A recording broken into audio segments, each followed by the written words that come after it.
Bonjour et bienvenue sur Conseil de sportifs et de sportives. Alors ce podcast est un podcast utile. Il a pour vocation à vous accompagner dans la pratique, vous aider à reprendre le sport ou simplement vous éclairer sur des questions que vous vous posez. Alors j'ai pris pour habitude de bien m'entourer en invitant soit des experts, soit des pratiquants ou les deux. Et à mon micro, ils nous partagent leur expérience et leur vécu. Alors moi je suis Sandrine, je bosse chez Decathlon. Et cette semaine, j'ai envie de revenir à la montagne. Alors après les petites galères, la préparation pour le ski, découvrir le ski de randonnée, j'ai eu envie de rejoindre Philippe pour nous parler du ski de fond ou ski nordique. Bon, c'est lui qui nous dira un petit peu la différence, c'est pas moi l'experte. Alors Philippe, c'est un expert, il est moniteur, il est compétiteur et il est aussi directeur commercial d'Innovic, le sport, le ski de fond chez Decathlon. Bonjour Philippe. Bonjour Sandrine. Est-ce que tu peux te présenter ? Donc Philippe, j'ai la cinquantaine bien dépassée. Je suis, comme tu l'as dit, moniteur de ski de fond l'hiver, accompagnateur en montagne pour l'été, et je suis aussi directeur commercial pour Innovic, la marque ski de fond de Decathlon. Tu skis depuis quand, toi, au fait ? Depuis ton plus jeune âge ? Je skie depuis mon plus jeune âge, et le ski de fond, j'ai démarré, et ça nous rajeunit, en 1977. Très bien.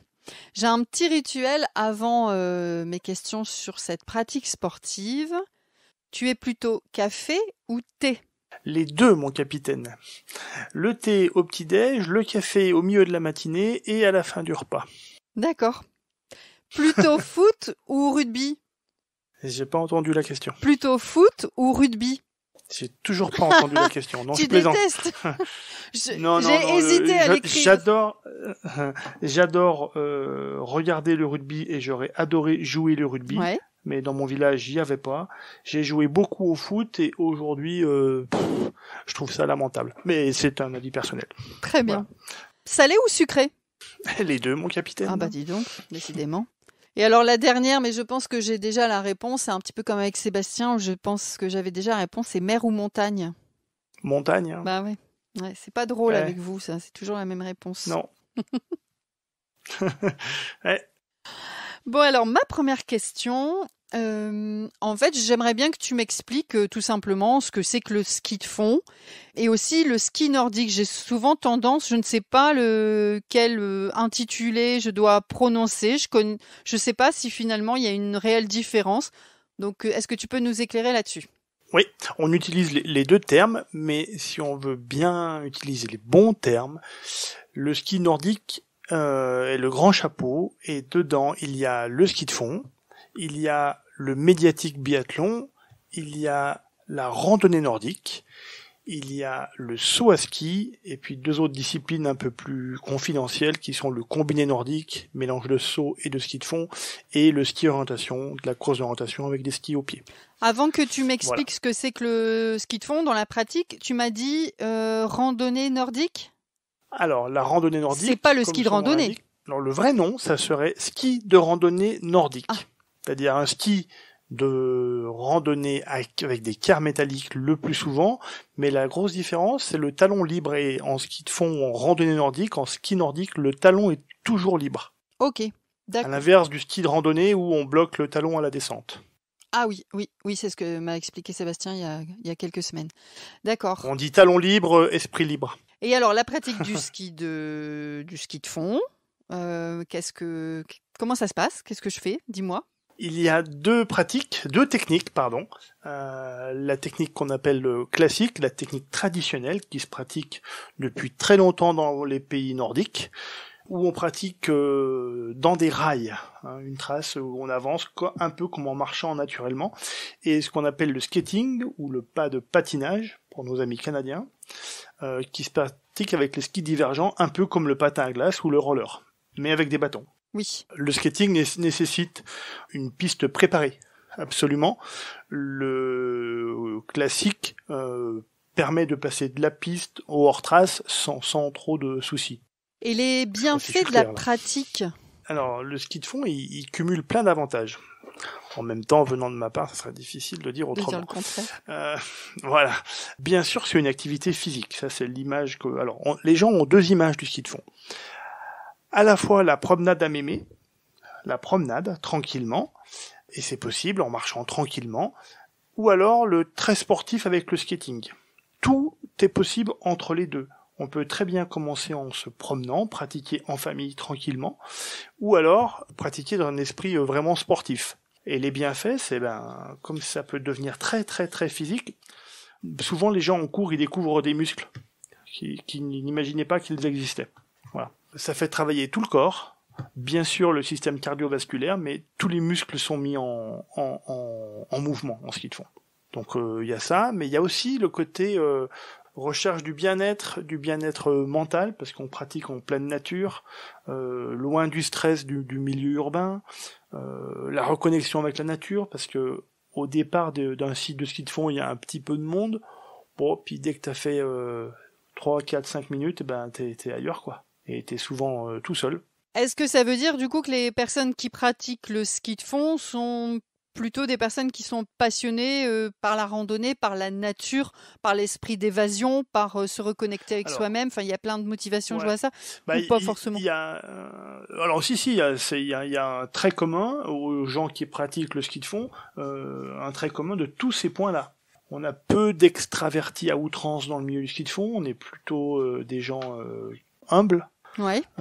Discret. Pour aller à un niveau conséquent, faut beaucoup de travail. C'est quoi du coup le plus difficile quand tu me dis ça? Je me demande parce que tu dis c'est beaucoup de travail si tu veux arriver à un certain niveau. C'est quoi les difficultés dans cette pratique ou alors qu'est-ce qu'il faut améliorer comme qualité physique pour devenir plus fort ou compétiteur? Alors c'est un tout.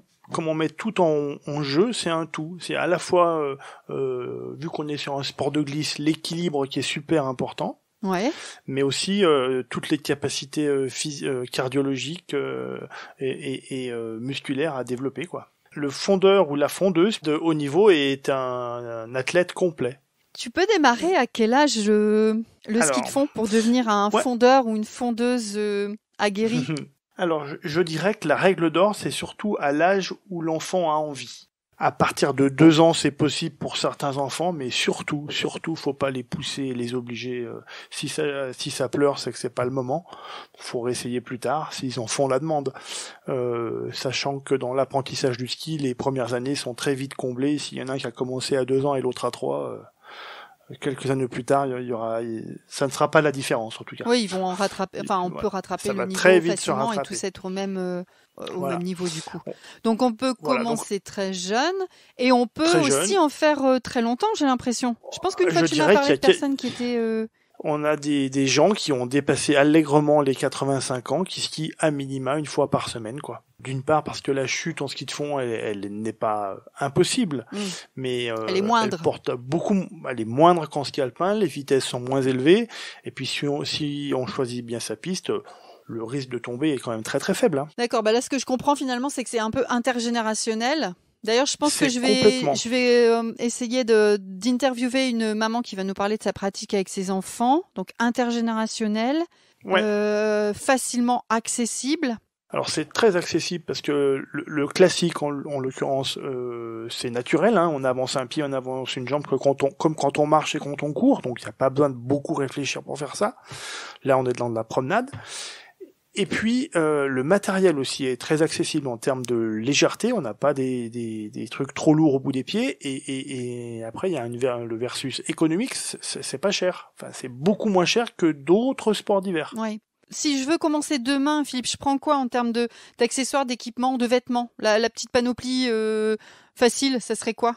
Partant du principe qu'il fera beau, un équipement de sport, de jogging, voire de randonnée, fait très bien l'affaire.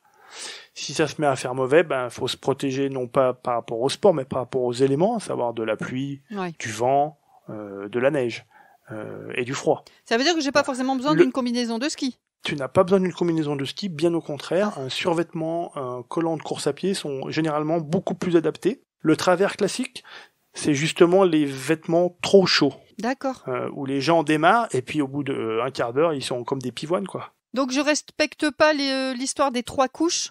Si, mais avec des couches un peu plus légères. Ok. C'est pas la peine d'avoir la très grosse doudoune. D'une part, quand il faudra l'enlever, on ne saura pas où la mettre. Et dès la deuxième côte, voire la première côte, faudra l'enlever. Et après, les skis, je les loue. Alors la bonne solution, c'est de louer les skis.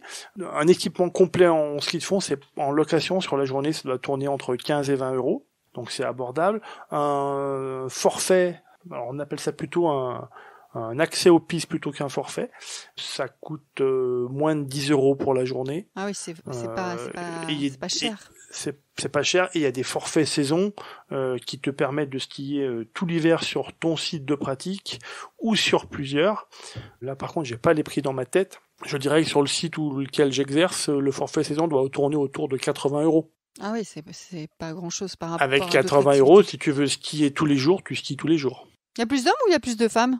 Tu sais? C'est pareil, je sais pas. De mon point de vue, mais je suis pas le seul à partager, beaucoup de femmes qui pratiquent. Et on a beaucoup de femmes qui prennent des cours pour progresser. L'homme, comme on le sait, a tendance à être fort et à savoir faire. Oui, dès la naissance. Voilà. Donc beaucoup de femmes prennent des cours et du coup elles progressent, elles prennent de l'autonomie et puis après elles se régalent, quoi. D'accord. On a notamment des femmes qui, après grossesse, reprennent l'activité physique par le ski de fond.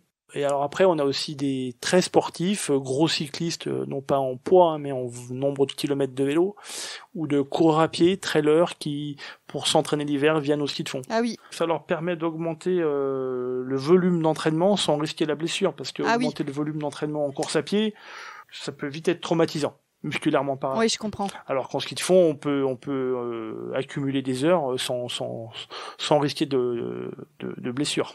Là, j'ai envie de te dire que tu m'as convaincu. Maintenant, pour démarrer demain, est-ce que tu as des adresses de sites ou je sais pas, des cartes à acheter pour savoir où je peux pratiquer facilement? Alors, c'est relativement bien fait. Il y a plusieurs sites. Alors, en France, entre guillemets, la Mecque du ski de fond, c'est un peu le Jura. Et là, il y a un site qui s'appelle Espace Nordique Jurassien, qui regroupe toutes les pistes du Jura, toutes les infos, les domaines, etc., etc. Pour être précis, c'est tout attaché, espacenordiquejurassien.com. D'accord, je remettrai le lien dans le descriptif du podcast. Voilà. Comme ça, les gens retrouveront facilement. Ensuite, les autres endroits un peu mythiques pour le ski de fond, c'est le plateau du Vercors entre l'Isère et la Drôme.